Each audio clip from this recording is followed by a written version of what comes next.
उपशान्तयेत्। गुरुर्ब्रह्मा गुरुर्विष्णुः गुरुर्देवो महेश्वरः गुरुसाक्षात् परं ब्रह्म तस्मै श्रीगुरवे नमः।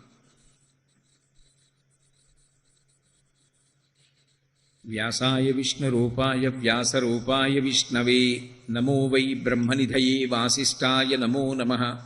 कूजन्तं राम रामेति मधुरं मधुराक्षरम् आरुह्य कविताशाखां वन्दे वाल्मीकिकोकिलं। श्रुतिस्मृतिपुराणानाम् आलयं करुणालयं नमामि भगवत्पादशङ्करं लोकशङ्करम्। वागर्धाविव सम्पृक्तौ वागर्धप्रतिपत्तये जगतः पितरौ वन्दे पार्वती परमेश्वरौ। सूक्तिं समग्रयितुनः स्वयमेव लक्ष्मीः श्रीरङ्गराजमहिषीमधुरैः कटाक्षैः। वैदग्ध्यवर्णगुणगुम्भनगौरवैर्यां कण्डूलकर्णकुहराः कवयोधयन्ति। हैमोर्ध्वपुण्ड्रमजहन्मकुटं सुनासं मन्दस्मितं मकरकुण्डलचारुगण्डं। बिम्बाधरं बहुलदीर्घकृपाकटाक्षं श्रीवेङ्कटेशमुखमात्मनिसन्निधत्ताम्। विमलपटी कमलकुटी पुस्तकरुद्राक्षसस्तहस्तपुटी कामाक्षी पक्ष्मलाक्षी कलितविपञ्ची विभासि वैरिञ्ची। मनोजवं मरुततुल्यवेगं जितेन्द्रियं बुद्धिमतां वरिष्ठं वातात्मजं वनरयूथमुख्यं श्रीरामदूतं शिरसा नमामि।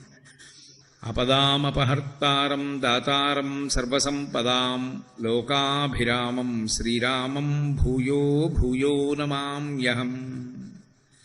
हरि ओम। परमेश्वर स्वरूपैన సభకి నమస్కారం।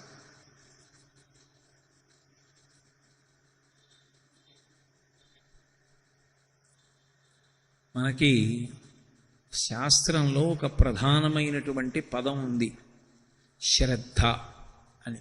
శ్రద్ధ అనేటటువంటి మాటకి అర్థాన్ని చాలా జాగ్రత్తగా అర్థం చేసుకోవాలి.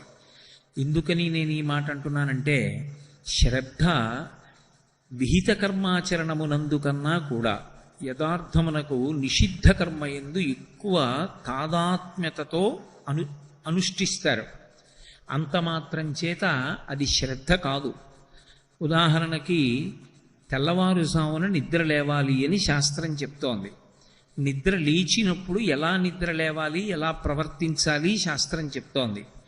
కానీ చెయ్యవలసిన పని చేసేటప్పుడు శాస్త్రాన్ని సక్రమంగా పాటించామా, శ్రద్ధగా చేశామా లేదా అన్నది పక్కన పెట్టండి.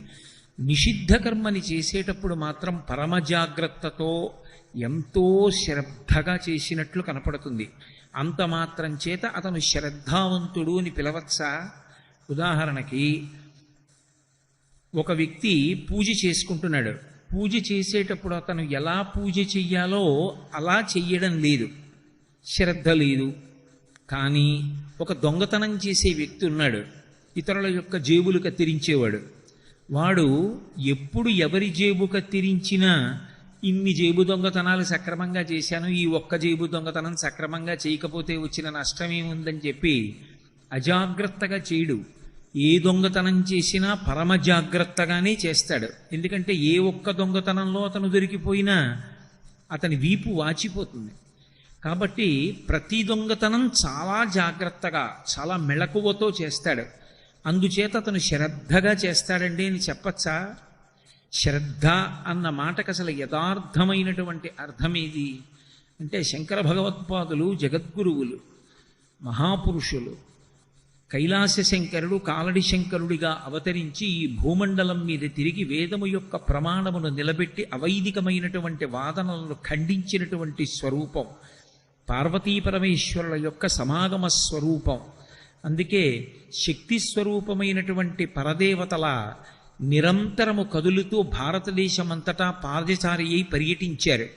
పరమశివుడై తనలో తాను రమిస్తూ అహం బ్రహ్మాస్మి స్థాయిలో నిలబడి